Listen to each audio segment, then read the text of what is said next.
Harkafuudhee akkam jirtu daawwattoota Oromiyaa Miidiyaa Neetwoork kun qophii keenya odeessaalee torbaanitti guyyoota 5 walitti aansuudhaan jimaataa fi dilbata malee isinii dhiyeessinuudha. Dhimmoota wayitaawoo Oromiyaa, Itoophiyaa akkasumas addunyaa ilaallatan irratti walitti fufiinsaan waggoota 3 darbaniif qophii odeessaaleetiin waliin turreeti jirra. Qophii keenya har'aatiinis ajandaawwan guguddoo 2 qabannee istuudiyootti argamneeti jirra.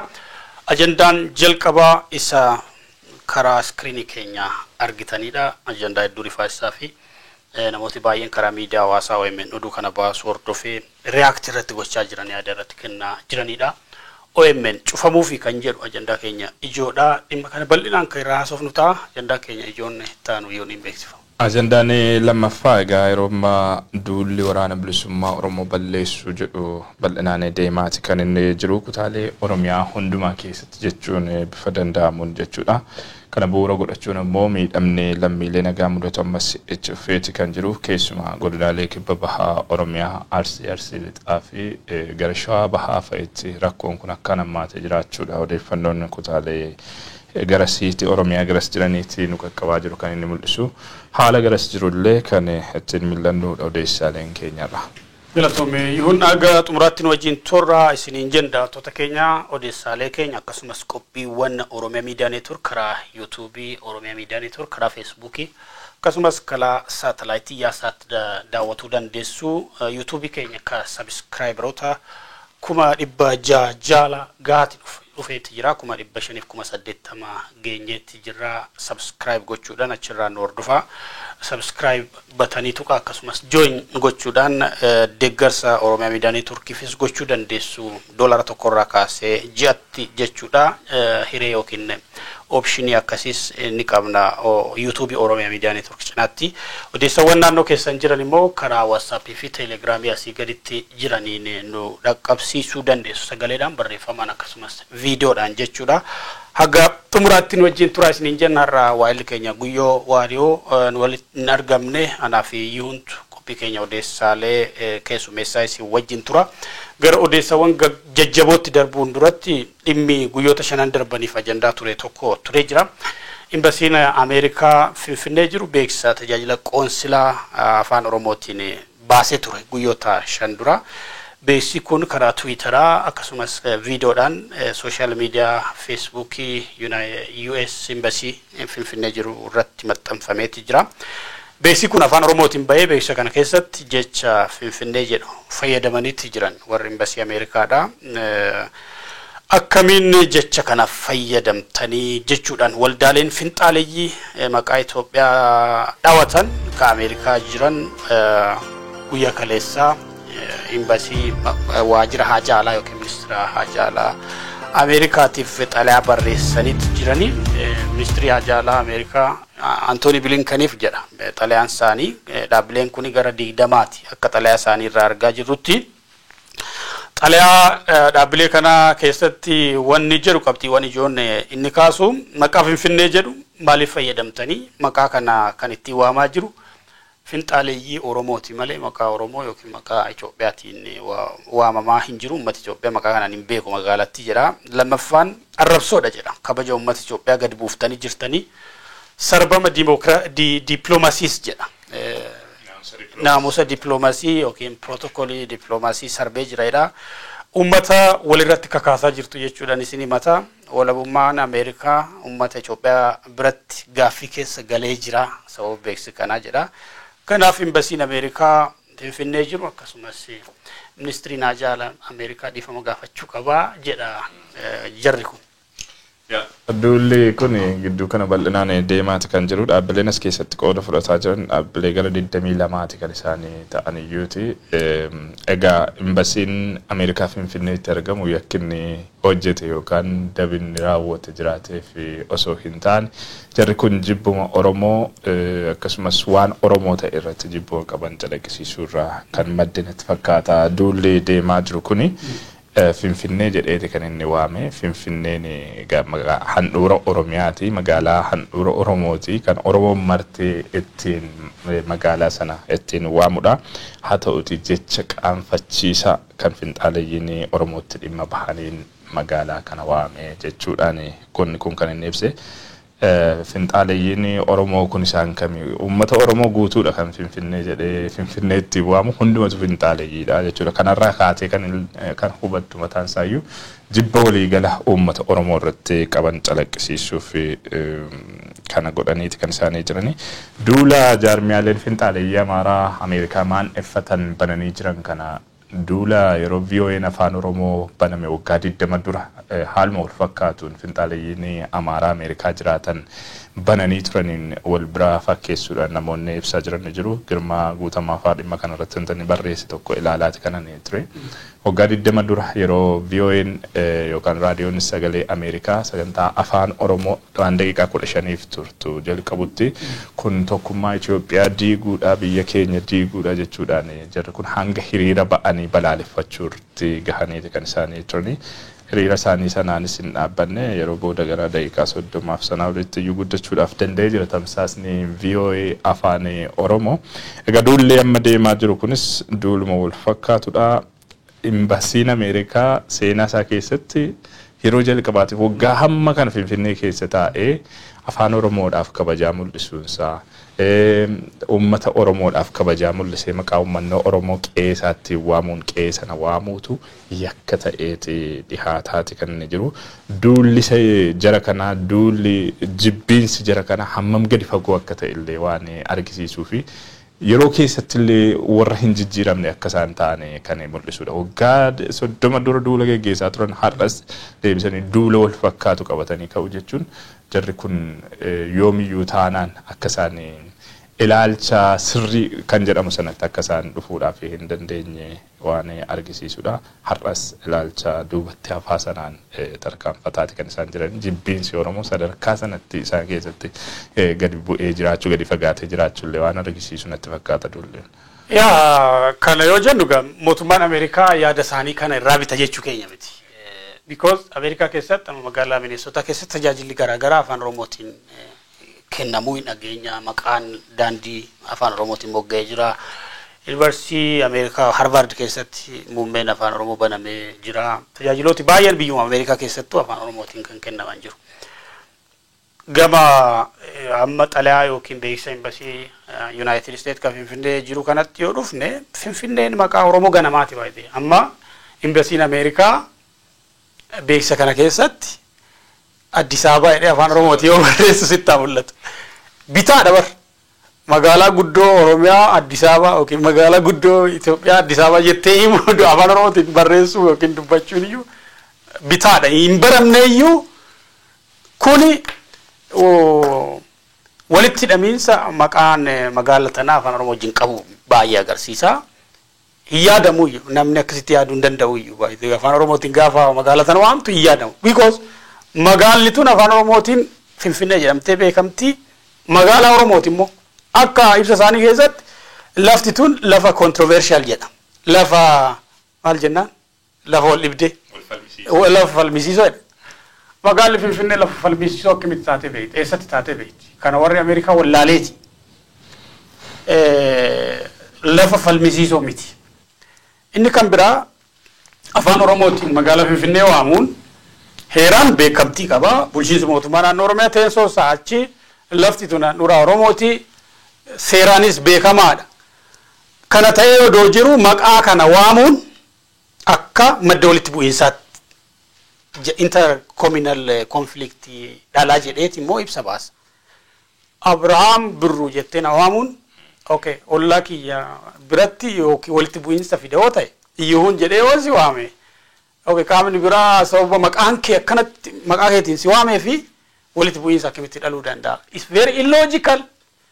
Wanni kun baay'ee kabaja uummataa gadi buusee kabaja mootummaa Ameerikaa gadi buusee jira. Sarbama naamusa diploomasiitii jedhanii ibsuun loojikaal illee sirrii miti. Karaa seeraas karaa naamusa diploomasiitiinis homaa waan walitti dhufu miti. Kun jibbiinsa irraa waan madduudha.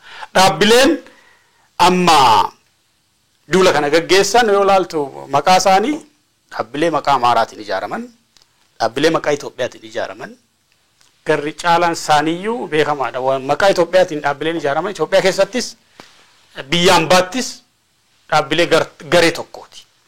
Gareen kun immoo historically jibbiinsa saba keenyaaf qabu, jibbiinsa Oromoo fi eenyuma Oromootiif qabu, jibbiinsa qabeenya Oromiyaatiif qabu, fedhii qabeenya Oromiyaatiif qaburraa kan madde malee wanni beeksisa Imbasii Ameerikaa kana keessatti sarbame naamusaan wanni wal dhiitu jira jennee hin yaannu. Akkuma atuu kaafte waggoota amma kana keessatti jarri kun saba kanaaf tuffii isaanii qaban, saba kanaaf jibbiinsi isaan qaban jijjiiramuu dhabuu isaati. Waan hundi caala Itoophiyaa keessatti waan si gaddisiisu jechuudha. Haalonni waggoota 5 darbaniif garee kanarraa walitti fufiinsaan argaa jirru jara kana faana biyya tokko qabaachuun hin danda'ama. Nuti hawaasa biyya tokkooti jedhanii wajjin jiraachuun akkamitti danda'ama waan jedhu gaaffii guddaa keessa kan buusudha.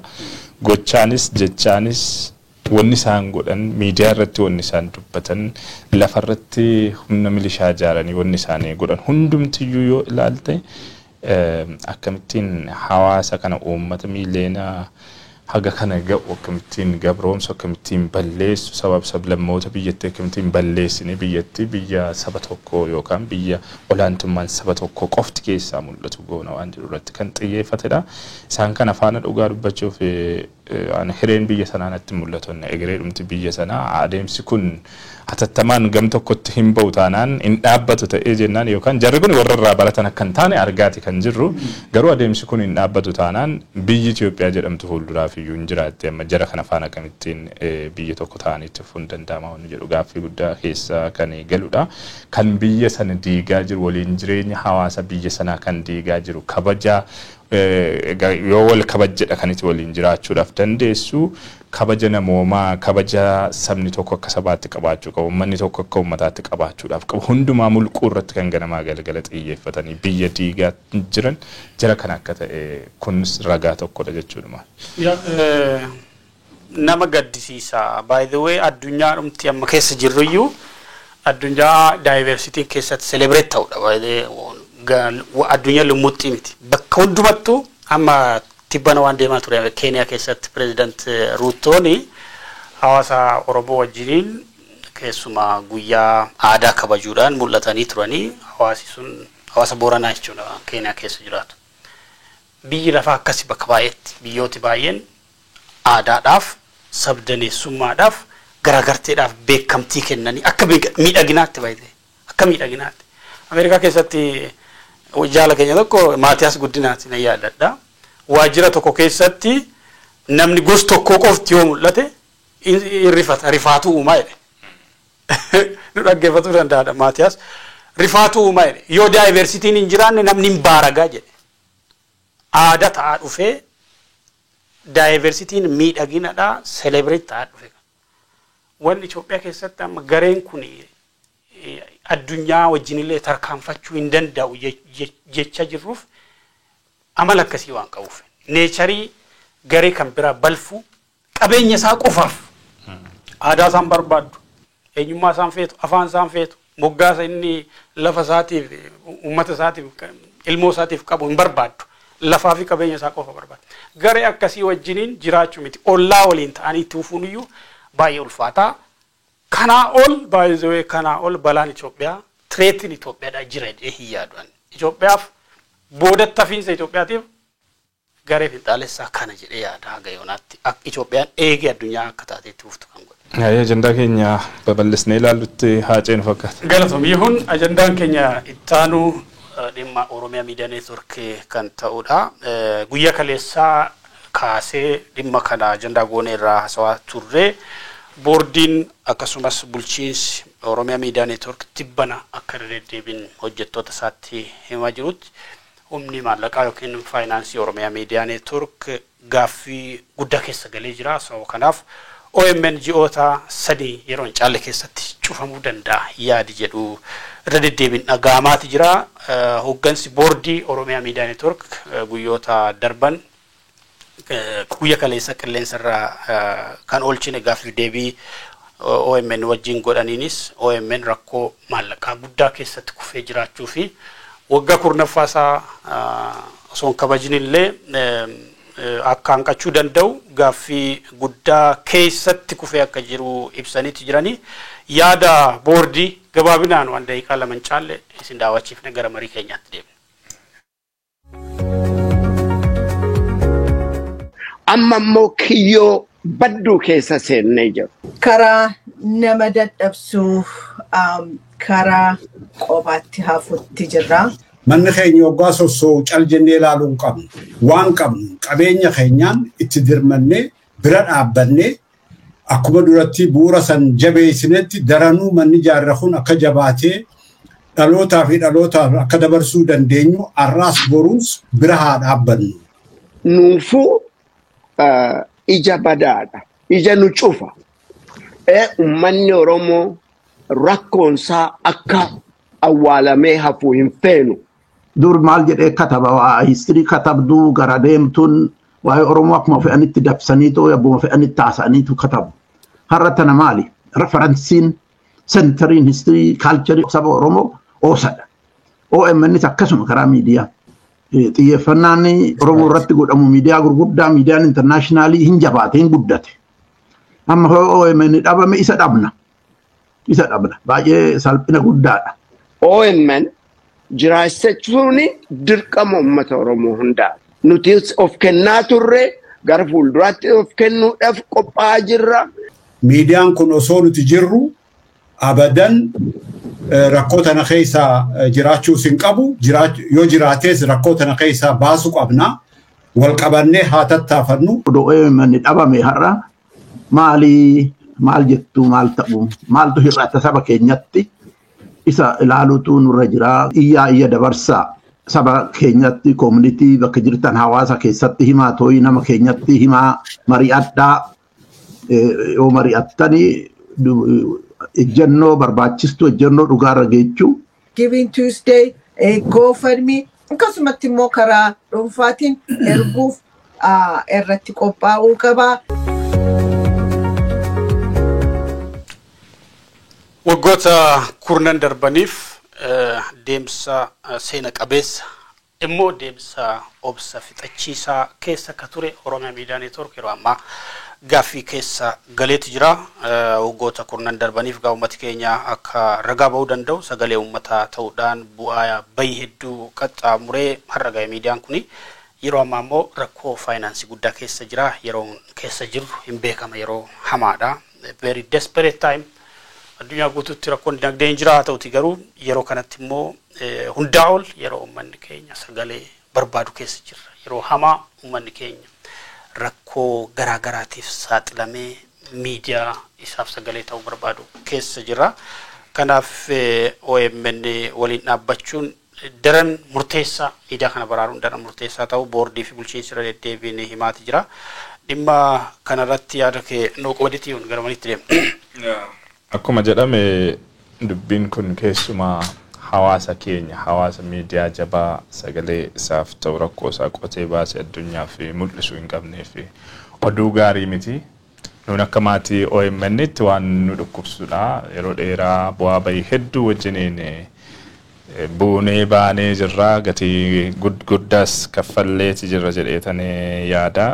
Miidiyaa kana jiraachisuudhaaf dhugaa dubbachuuf nama hedduutu gatiitti kaffalee kan maallaqa isaa itti baase bu'uurarraa eegalee kan haga lubbuu isaa aarsaatti kaffaluutti kan ga'e kan itti hidhame kan dararame kan gatii hagana hin jedhamne itti kaffale hedduutu jira.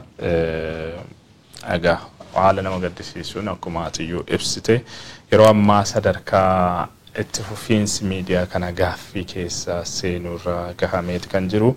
Wanni addaa yoo hin dhalanne yookaan duulli OMN baraaruu bifa adda ta'e wayitiin yoo hojjetamuudhaaf hin dandeenye miidiyaa kana yeroo ji'a 2-3 hin caalle keessatti guutuutti qilleensarraa dhabuudhaaf hin dandeenya. Kun hedduu waan nu gaddisiisan keessaa isa tokkodha. Uummata Oromoof miidiyaalee qaba jedhamu muraasa keessa miidiyaan waa'ee hawaasichaa seentar godhatee hojjetu yookaan giddugala godhatee hojjetu miidiyaan jabaan tokko OMN ture. OMN madha OMN'dha gaditti tarii sadarkaa OMN'tti kan waan hawaasaa kana hawaasa giddugala godhatee hojjetaa jira jennee yaannu hundumtiyyuu taargeetii mataa isaa qabatee kan deemu miidiyaan hedduutu jira. Taargeetiin isaa hawaasaaf hawaasa qofa kan ta'e garuu OMN sadarkaa sanatti kan socho'aa jiru. Kan ammoo ammam haalonni amma jiran gara daddabarsa garaagaraa uumanis hojiileen waggoota saglannee darbaniif hojjetaa turre yookaan kurnan darbaniif hojjetaa turre ragaadha jedheetanii yaada. OMN gaheen inni gama hundaan iyyuu qabsoo Oromoo keessatti taphataa ture. Miidiyaan kun miidiyaa qofa osoo hin taane gaheensaa gahee miidiyaa olii akka ta'e kana qondaalotumti mootummaa jijjiiramaa bara 2018 hordofanii gara aangootti dhufan illee wanna isaanii ragaa ba'aa turanidha. Uummanni biyya keessas alaas hundumtiyyuu kan yeroo garaagaraatti ragaa ba'aa turedha. Egaa OMN maaltu sadarkaa kanarraan ga'e waan addaa miti hanqina faayinaansiidha. Rakkoo faayinaansii jabaa kan yeroo dheeraatiif bifa beeksisaatiinis bifa adda addaatiin himaa turretu naannee dhufee har'a sadarkaa miidiyaa kana istaag gochuu yookaan akkanatti socho'uudhaaf dhufuudhaaf hin dandeenye gochuudhaan gaheeti kan jiru. OMN seenaa miidiyaa Itoophiyaa keessatti miidiyaa boqonnaa haaraa saaqedha.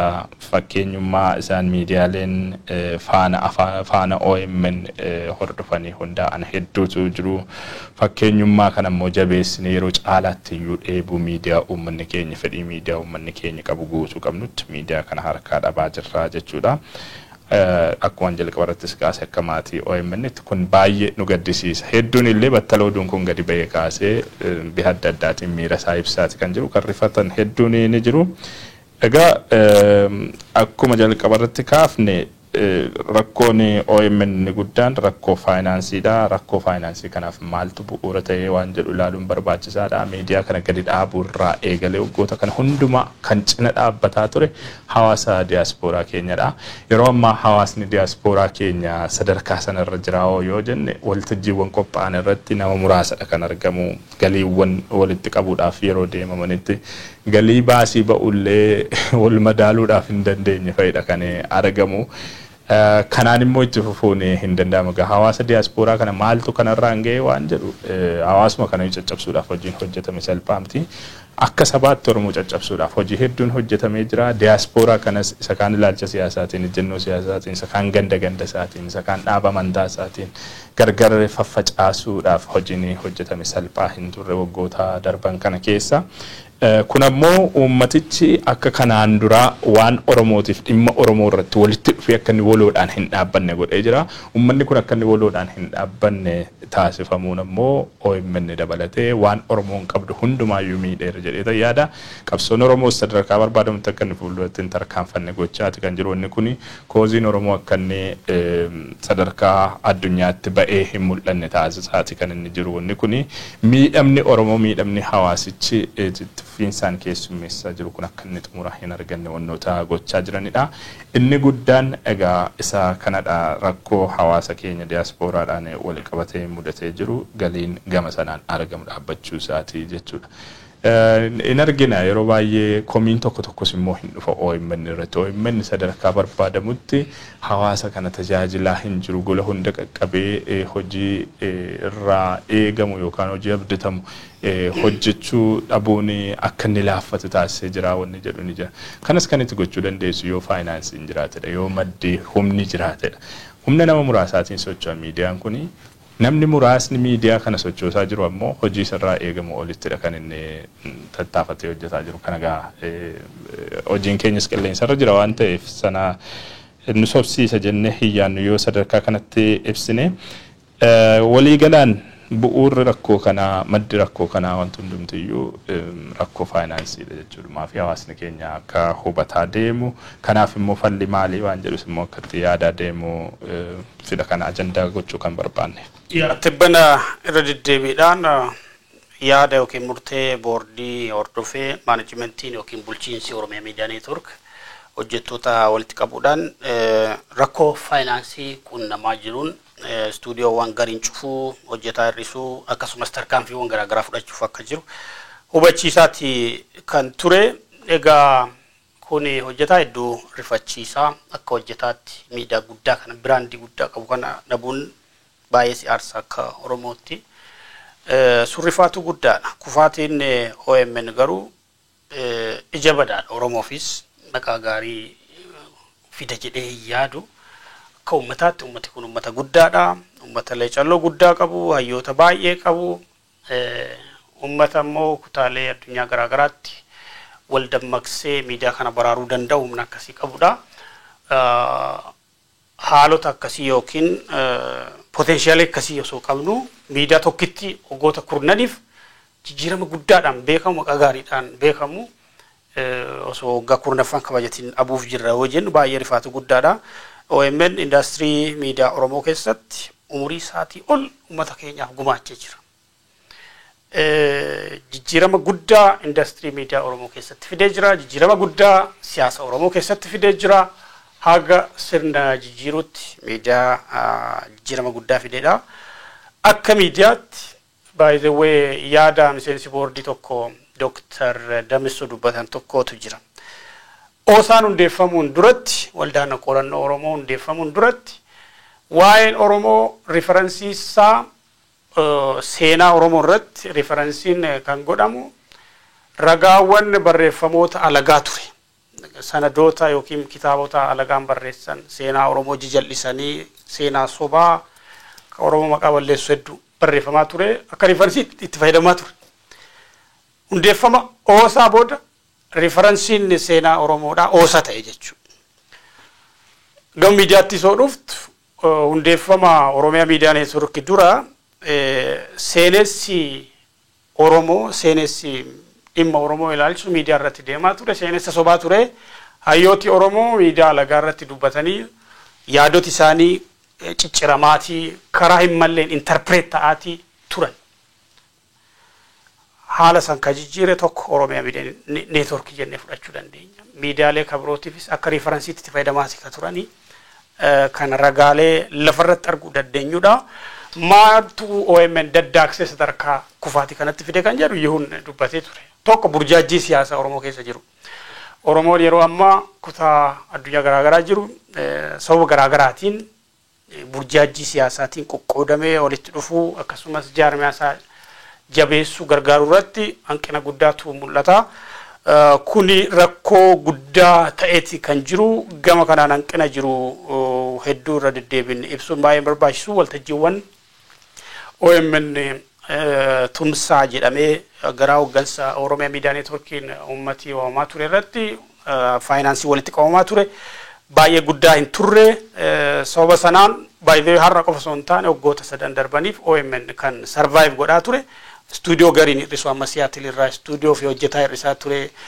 Studio isaa bakkeewwan bineensotaayyuu sadarkaa barbaadamuun function godhaa hin turre. Kuni hanqinuma faayinaansii irraa kan madde tarkaanfii fudhatamaa turedha. Akka yoonuu kaaste hojiiwwan hawaasi barbaadamu sadarkaa silaa armaan dura gaafa hundeeffama isaa ittiin socho'aa ture akka hin sochoone kan isa sakaaleyyuu rakkoo faayinaansii ture. Hojjetaa qabuu fi humna qabuun garuu sadarkaa hamma dandeettii hojjettootaa fi dandeettii teeknikaa isaa waan gochuu danda'u hundumaa godheeti jira. Abdii qabna OMN waggaa 10 keessatti maayikii fannisa jennee hin eegnu. Hawaasi keenya akka baraaru irra deddeebiin hooggansi boordii maanaajimentiis waamicha godhaati jira.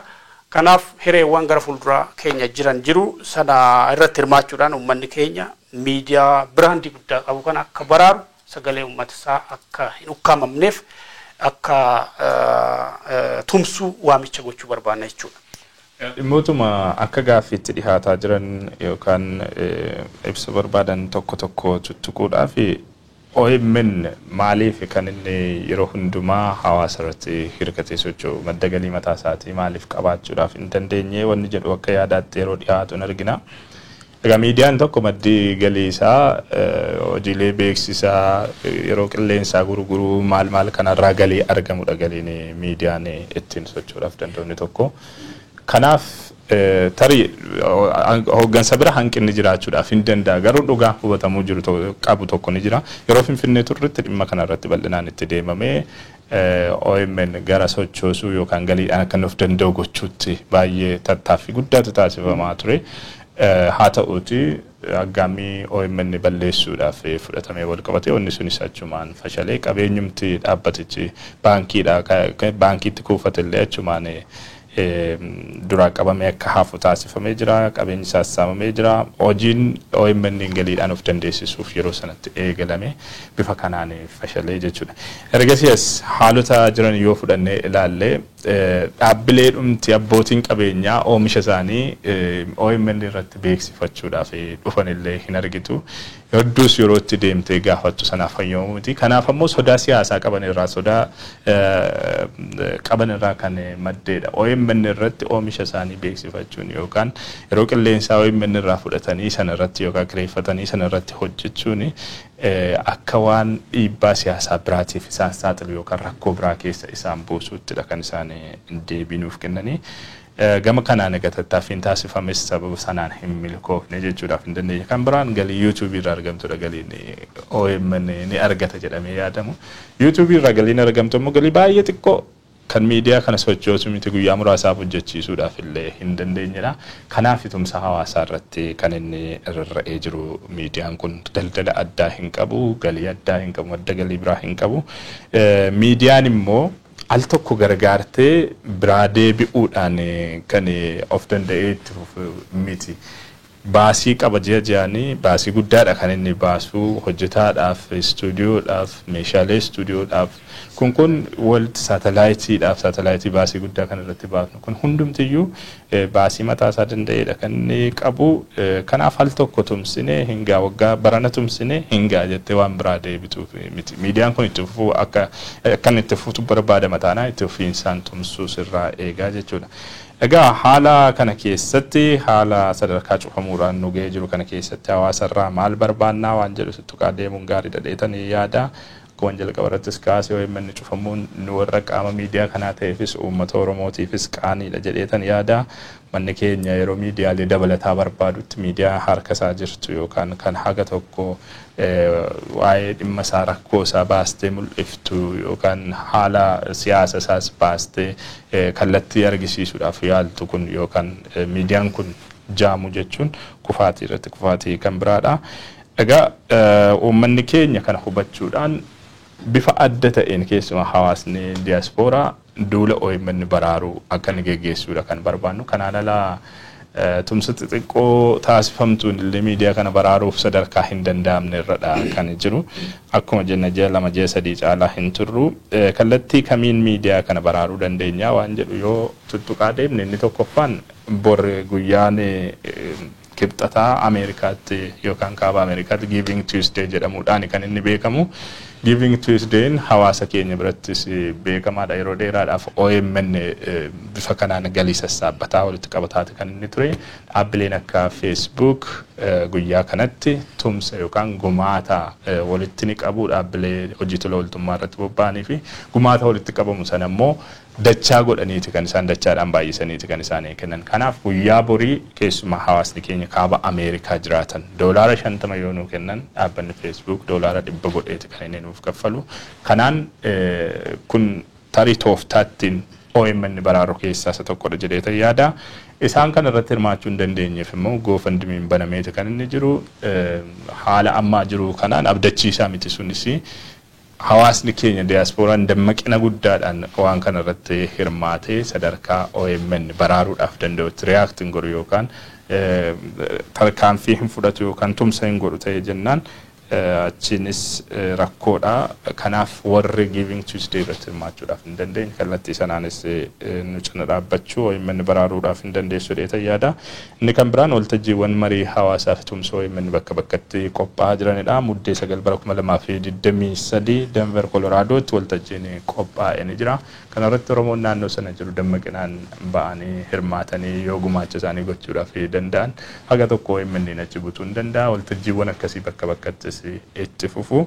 Kallattiin afraffaan PayPal, Zelle, Cash App kan jedhaman qawlaawwan tooftaa hawaasni biyya rabaarraa illee eessa jirullee ittiin hirmaachuudhaaf danda'udha. Waltajjiin marii hawaasaa kun gara biyyoota arabaa fa'itti osoo dhufee waan jedhu yaadonni dhiyaatan ni jiru. Tarii sana koreen maneejimentii OMN fuulduraaf wanti inni mari'atee murteessu jiraachuudhaaf ni danda'a. Ammaaf garuu hundumtiyyuu kallattii isaa fa'aan jedheen hirmaachuudhaan OMN baraaruu kana irratti akka qooda fudhatu waamicha gochuu barbaada. Dogoggora tokko karaa miidiyaa hawaasaa akka argaa jiru OMN galii miidiyaa hawaasaa yookiin dijitaala miidiyaatiin sarvaayiv gochuu danda'a damdamachuu danda'a yaadoonni jiru. Wanna kana sirriitti hawaasi keenya akka hubachiisuu barbaanna. OMN armaan dura galii miidiyaa hawaasaa irratti rilaay gochaan turre achirratti xiyyeeffatee dalagaan turre. Kontentiiwwan keenya garri caalaan isaanii saatalaayitii fi Facebook irra deemaa turan. xiyyeeffannoon keenya oduu fi odeeffannoowwan nu baasnu karaa miidiyaa hawaasaa, karaa feesbuukii, karaa saatalaayitii simple access karaa salphaadhaan uummati akka argatuuf ture. Yeroo dhiyoo asii kan YouTube irratti xiyyeeffataa dhufne hamma tokko OMN damdamachiisuu danda'a jennee waayyaanne.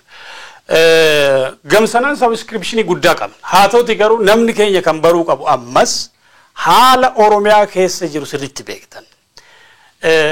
Odeessawwan Oromiyaa irraa ba'an ni beektan. Miidhamni uummata keenyaa suuraawwan nu fayyadamnu beeksisoota karaa miidiyaa hawaasaa argannu irratti restrictionii guddaa fidaa jiran. Okay, amma nama miidhame, qaama namaa ciccirame, waan akkasii gabaasuun keenya dirqama miidhama hawaasa keenyaan. Wanni sun immoo karaa miidiyaa hawaasaa beeksisa argachuu irratti dhiibbaa guddaa qaba. Hin beektu warri monetization wajjin wal qabsiisee odeeffannoo yookiin hubannoo qabdan. Kanaaf nu galii miidiyaa hawaasaa irraa argannu irratti baay'ee xiyyeeffataan turre. Kanaaf nu story sensational hin himnu. Tokko amma namooti karaa miidiyaa hawaasaa oduu sobaa fi oduu sensational maaliif tamsaasu galii argatuudhaaf xiyyeeffannaa argatuudhaaf. Sana gochuun dandeenye nu mainstream miidiyaadha dhugaa hawaasaa gabaasna. Ogummaadhaan hojjenna naamusa ogummaa hedduu giddugaleessa godhannee hojjenna. Gam kanaan dhiibbaan gara digital miidiyaa galii akkan arganne nu godhu ni jira. Amma danda'ametti sochii gama kanaan godhaati jirra. Haa ta'uti garuu sunis OMN damdamachiisuu hin danda'u. Kanaaf hawaasi keenya akka yuun kaase carraawwan akka Giving Tuesday guyyaa boruu marii kallattii qabnaa achirratti hirmaachuudhaan nu gumaachuu qabdu. PayPal, Cash App, Zelle akkasumas immoo GoFundMe guyyaa kaleessaatti kaasee banameeti jira. Isarratti hirmaachuudhaan OMN baraaraa isiniin jenna. Gara fuulduraatti waltajjiiwwan garaagaraa kutaalee addunyaa garaagaraatti Ameerikaa dabalatee akka yuun kaase baagdi waleessaa Afrikaattis namoonni initiative fudhatanii gargaaran yoo jiraatan kan qopheessinu ta'a. OMN dhabamuun baay'ee hawaasi keenya ijaajamuudha. Manni Oromoo hamma kana ga'u Oromoodhaaf gumaata guddaa oolee ogoota kurnan darban keessatti alagaan illee akka diina guddaatti lakkaa'ee yeroo dheeraaf irratti duulaa ture cufamuun uummata keenyaaf kufaatii hamilee guddaadha. Garuu akka sabaatti waliin dhaabannee miidiyaa kana baraaruu qabnaan dhaamsa keenya. Maan itti dabaluu barbaadu kanarratti yeroo miidiyaan tokko ittiin qabna jennu tumsoomti ittiin sochoota humna nama baay'ee xiqqoo taateen sadarkaa ishee dhumaarra amma kan socho'aa jirru dhugaadhuma baasanii walitti himuu wayyaa. Amma boordiin OMNs bahee waan kana ibsuunsaa yeroo hedduu keessatti waan dhukkubsachaa turredha amma baasnee kan dubbataa jirru. Miidiyaan tokko ittiin Oromoon uummanni miiliyoonni 60 qaba jedhamu kun sadarkaadhuma gadaanaa kanatti illee socho'uudhaaf dadhabdee yeroo isaa gochaa jirtu warri kaan immoo maalidha kan isaan hojjetaa jiranii waan jedhu ilaaluun baay'ee barbaachisaadha. Oromee maqaa gadaamii hundeessuutiin halkan tokkotti doolaara miiliyoonaan lakkaamu miiliyoonotaan lakkaamudha kan walitti qabamaa jiru. Kana hundumtiyyuu hin beektu jedhee yaada. Miidiyaa irratti miidiyaa hundeessaati kan bulan hanga mata mataatiin gaazexeessitoonni hundumtiyyuu mata mataatiin miidiyaa ofii raangochuu danda'an yookaan aktiivistii warri jedhaman akka isaan miidiyaa mata mataatiin qabaatanii koozii jaraa kana sirnaan guyyaa guyyaadhaan bal'inaan irratti hojjetanii fi hojii gurguddaadha kan hojjetaa jiran hawaasni diaspooraa isaanii tumsa of qusataati hin jiran kan keenya kun maaliif akkas ta'a waan jedhu ilaaluun baay'ee barbaachisaadha.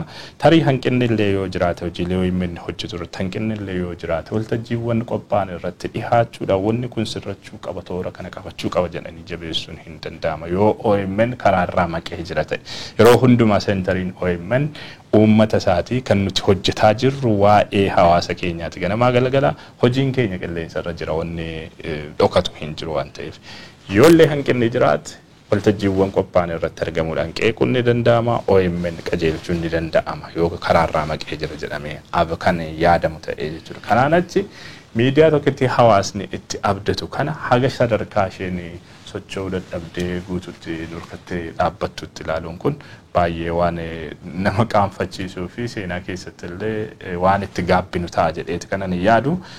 Qaama kufaatii OMN ta'uudhaaf hin barbaannu OMN akka inni ka'ee jabaatee humna barbaadamu sanaan itti fuudha kan barbaannu kana keechuu kan dandeenyu garuu tumsa keessaniinidha.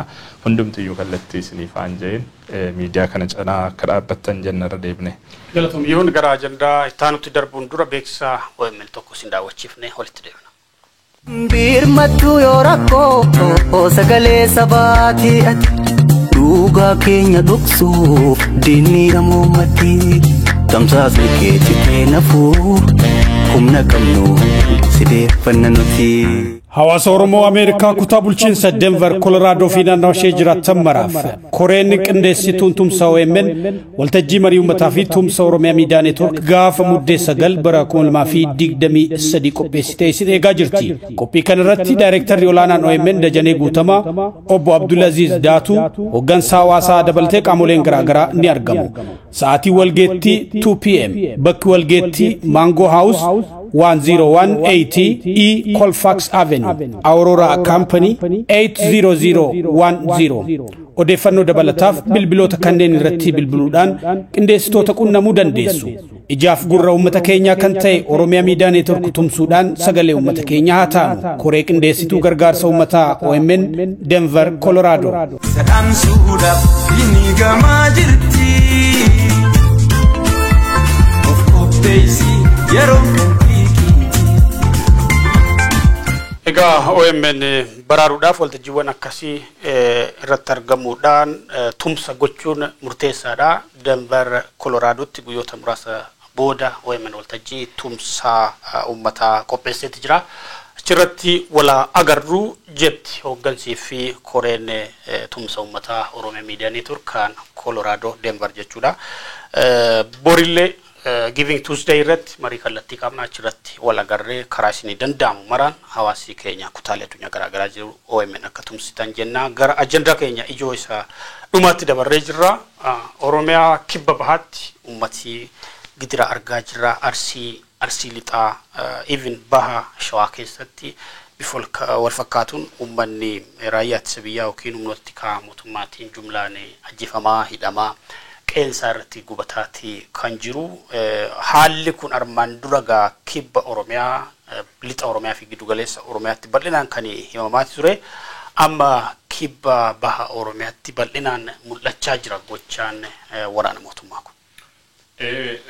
Haleellaan hawaasa nagaa irratti fuulleffate kun duula waraana bilisummaa Oromoo balleessu jedhuun yeroo ammaa mootummaan guutuu Oromiyaatti labsee jiru bu'uura godhateeti kan inni deemaa jiru. Hammeenyummaan isaa uummata keenya irratti ta'eeti kan jiru akkuma waggoota 5 darban argaa turre. Manni keenya lammiileen nagaa ajjeefamaa jiru, qeensa irratti barbadaa'aa jira. Guutummaan guutuutti qeessa irraa buqqee akka inni badu akka inni qeensa mancootaasifamaati kan inni jiru. Kan ammoo kan gochaa jiru waraana mootummaa akka ta'edha hawaasni kan inni ragaa bahaa jiru jechuudha. Godinaalee gochi kun yeroo dhiyoodha as yookaan yeroo dhiyoolus jechuudha yoo baannu waggoota as hammaataa dhufe keessa godinaaleen Arsii fi Arsii lixaa isaan tokkodha. Godinaalee kibba bahaa Oromiyaa jechuudha. Gara Baaleettis cehee jira wanni kuni. Ammoo naannoo Shawaa Bahaattis akkuma ati kaaste akka amma bal'ateeti kan jiru. Godina Arsii keessa addatti aanaaleen akka Sirkaa Martii yeroo hedduu irra deddeebiidhaan rakkoo kana keessatti yeroo isaan danqamanii hawaasni dhiphina guddaa yookaan rakkina guddaa keessa seenuudha kan argaa jirru. Jiraataan aanaa Sirkaati OMN quunnaman odeeffannoo nuuf kennaniin godina Arsii aanaa Sirkaa ganda Waajiraa Phasaatti waraanni mootummaa ammas uummata nagaa weeraruu fi ajjeesuu cufee jira. Manneen uummataa 21 qabeenya manaa waliin gubamanii jiru. Midhaan tuullaa 5 ibiddaan barbadaa'ee jira jedhuga jiraataan aanaa sana. Kana malees dargaggoo maqaan isaa Hasan Shukkaaraa Ibrahim jedhamu waraana mootummaatiin mana jireenyaatti fudhatamee ajjeefamee reeffi isaa badheetti argamee jedhu. Sababa kanaan uummanni ganda lama ganda Waajiraa Phasaa fi ganda Biduu Baalaa jedhaman guutummaan guutuutti buqqaanii jiraachuudha. Jiraataan kun OMN'if kan isaan ibsanii aanaan Sirkaa irra deddeebiidhaan rakkoo wal fakkaatu keessummeessaa jiraachuu kanaan duras gabaasaati kan turre rakkoon aanichatti mudate kun itti fufee jira. Achuma Arsii Bahaa Koonyaa Arba Guggoo aanaa Martii keessatti uummanni dararaa guddaa jala jiraachuudha hima hawaasni. Aanaa Martii gandoota akka Waataroo Dinootti sababa lola mootummaa fi waraana bilisummaa Oromoo gidduutti deemaa jiruun namni nagaan guyyaarraa guyyaatti dhumaa jira jedhu jiraattonni.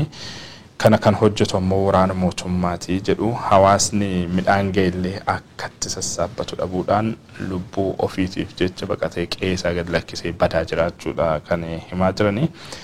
Arbagugguu magaalotaa fi aanaalee akka Martii Abboomsaa jedhaman keessatti walitti fufiinsaan rakkoon cimaan mudataa jiraachuu kana duras gabaasaa turreeti kan jirru. Torbanuma dabarsine kana keessa magaalaa Abboomsaa aanaa Abboomsaa magaalaa Abboomsaatti lola waraana bilisummaa Oromoo fi loltoota mootummaa gidduutti tureen loltoonni waraana bilisummaa Oromoo kufan lola sana keessatti kufan lama reeffa isaanii baadiyyaadhaa fe'anii magaalaatti geessanii konkolaataatti hidhanii daandii irra harkisaa turuu isaanii haala suukanneessaadhaan ija uummataa duratti gubuu isaanii gabaasneeti kan jirru. Egaa gochoonni qaanfachiisuun kabaja namoomaa mulquu irratti xiyyeeffatan akkasii bal'inaan deemaati kan jirani. Godina Arsii Lixaa aanaa Gada Basaasaattis wooma wal fakkaatuudha kan ta'aa jiru. Arsii Lixaa aanaa Gada Basaasaa ganda Coofiraa Shaashee jedhamu keessatti waraana bilisummaa Oromoo waliin hariiroo qabdu sababa jedhuun manneen qonnaan bultootaa barbadaa jiraachuu himu jiraattonni manneen uummataa 9 sababa kanaan gubamanii manca'aniiti kan isaan jiranii. Manneen kana keessaa meeshaa tokkollee baafachuun akka hin danda'amne uffatuma halkanii hawaasni illee uffatuma halkanii akka inni fudhatee bahuudhaaf hin dandeenye uffata qorraallee akka fudhatee bahuuf hin dandeenye shaneetti uffistuu jechuudhaan harka qullaa uummanni buqqaafamee qeesarraa manca'ee badaa jiraachuudha kan jiraattonni nuuf ibsan.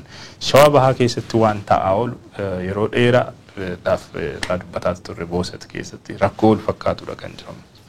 Baay'ee nama gaddisiisa dhugaa dubbachuu gandooti lamaaniin alatti baay'ee Arsii aanaa Sirkaa keessa gandootaati eerti waajjira Basaa fi Biduu Baalaa qofa osoo hin taane gandoonni akka Heellaa Amajaa, Heellaa Xareetaa, Gallabee Amajaa, Macarraa Sojjii Saadee Gallabee Hulul dabalatee gandoota hedduu keessatti gandoota aanichi qabdu baay'ee keessatti gochaan wal fakkaataan uummata irratti raawwachaa jiraachuu jiraattota irra deddeebiin OMN itti himaatii kan jiranii namooti dargaggooti ajjeefamaa jiraachuu waraanan dhageenyetti jirra.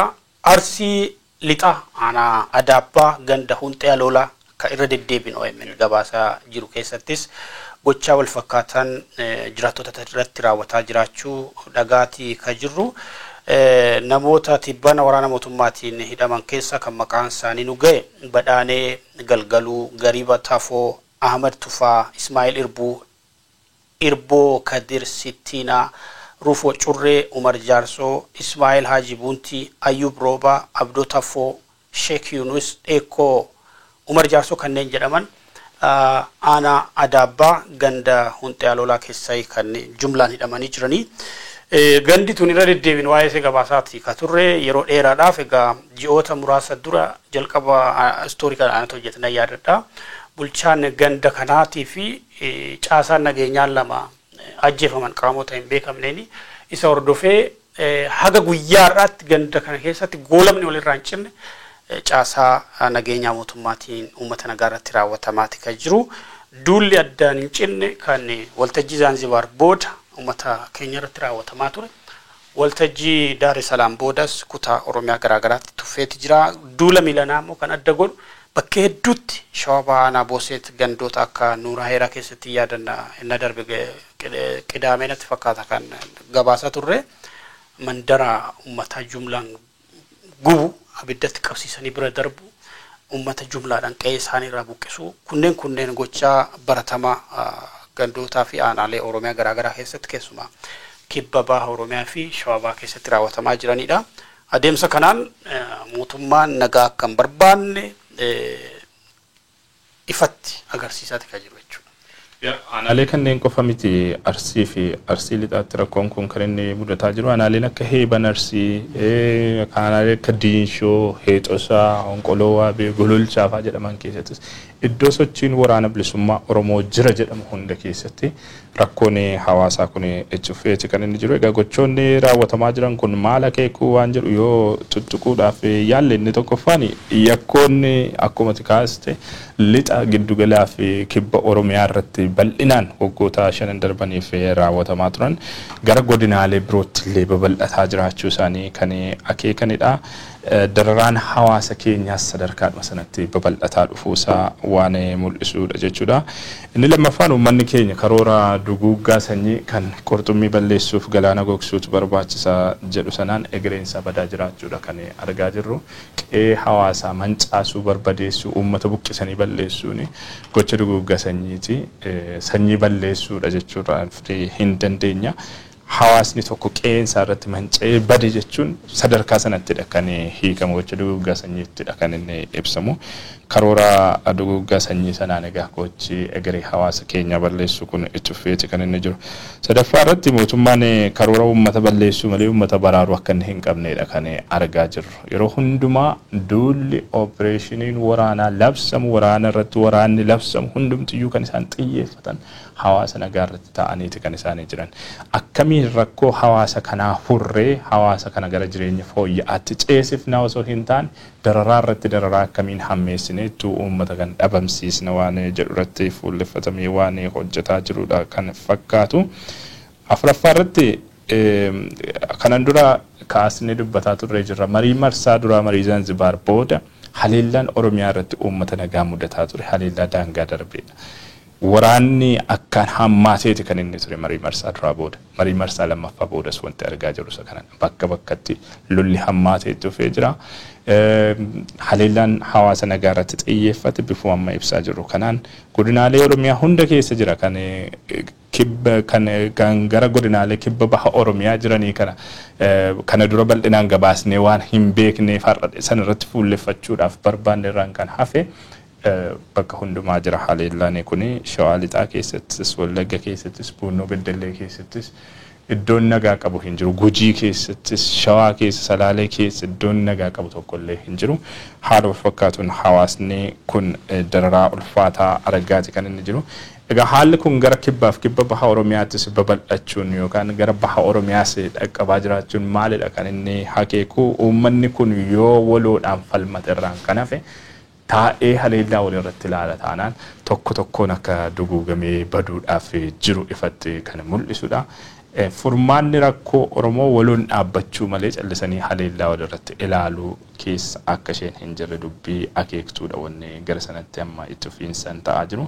Ammas uummata dararaan ulfaataa mudataa jiru kanaaf sagalee ta'uun akkaan murteessaadha. Dhimmichi dhimma keenya jedhee Oromoon kutaa hundumaa keessa jiru.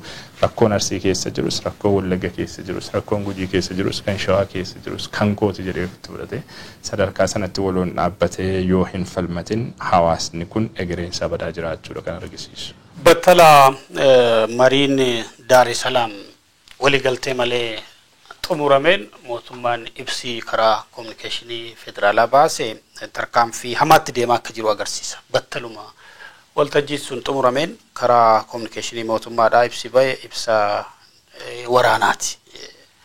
Miidiyaaleen baay'een hin gabaasne baay'ee ibsa kominikeeshinii sana miidiyaaleen baay'een hin fudhanne. Garri caalaan miidiyaalee ibsa obbo Redwaan faan fayyadamanii fi ibsa dheengaddaa biiroon kominikeeshinii Oromiyaa baase kan fayyadaman. Ibsi sun baay'ee disiipiliinii qabu kallattumaan uummata irratti waraana rabsuu fakkaata. Tarkaanfii nama mootummaan itti jiru sanuma agarsiisa. Mootummaan waltajjii Daar es Salaam irratti mo'amee bahuusaa hayyoota siyaasaa garaagaraa himaati kan jiranii. Sanarraa kan ka'e abdii kutannaa yookiin frustrationii keessa seenee tarkaanfii gara jabinaa fudhataatti kan jiru wanni uummanni keenya gochuu qabu Oromiyaan by any means waraana keessaa bahu qabdi. Kanaaf dhaabbilee lamaan irratti mootummaa irrattis waraana bilisummaa Oromoo irrattis dhiibbaan godhamu itti fufuutu irra jiraata. Saffisaan qaamoleen lamaan gara waltajjii araaraatti deebi'uu qabu. Yoo kan ta'uu baate uummanni keenya gidiraa armaan dura argee ol gidiraa hamaa buqqaatii hamaa mancaatii dhumaatii akkasumas hidhaa jumlaa tantanaan dura argine olitti hiraarfamuu akka danda'u asuma argaati kan jirru. Sanaaf dhiibbaan qaamolee lamaan irratti godhamee waltajjii araaraatti akka deebi'an gochuudha kan qabu Oromooni. Kana ala immoo filannoo biraas hin qabu Oromoon. No option. Filannoon nu qabnu hin jiru. Filannoon nu qabnu waraana dhaabuudha. Filannoon nu qabnu gara marii fi araaraatti deebi'uudha. Sanaa achi diigumsa guddaa fi dhumaatii guddaa keessummeessuuf kan jiru hawaasi keenya.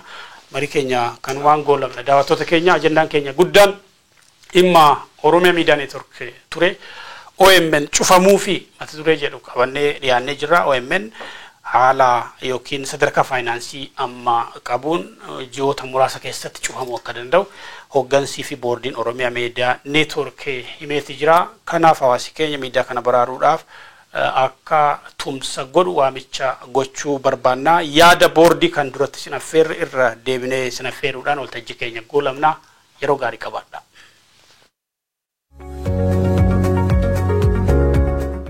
Amma immoo kiyyoo badduu keessa seennee jiru. Karaa nama dadhabsuu karaa qobaatti hafuutti jirra. Manni keenya waggaa sossoo cal jennee ilaaluu qabnu. Waan qabnu qabeenya keenyaan itti dirmannee bira dhaabbannee akkuma duratti bu'uura san jabeessinetti daranuu manni ijaarre kun akka jabaatee dhalootaa fi dhalootaaf akka dabarsuu dandeenyu arraas boruus bira haa dhaabbannu. Nuufuu ija badaadha. Ija nu cufa.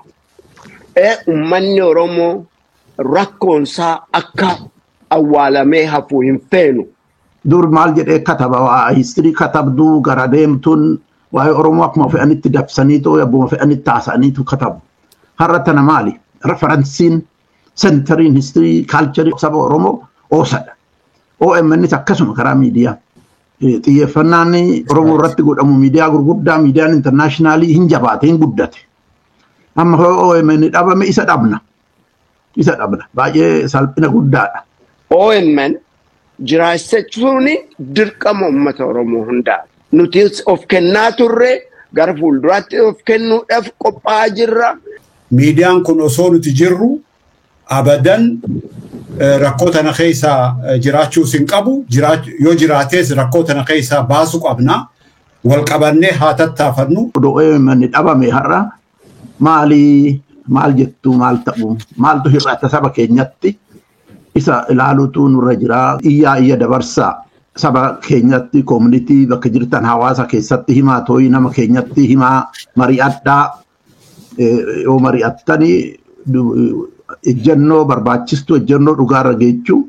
Giving Tuesday GoFundMe akkasumatti immoo karaa dhuunfaatiin erguuf irratti qophaa'uu qaba.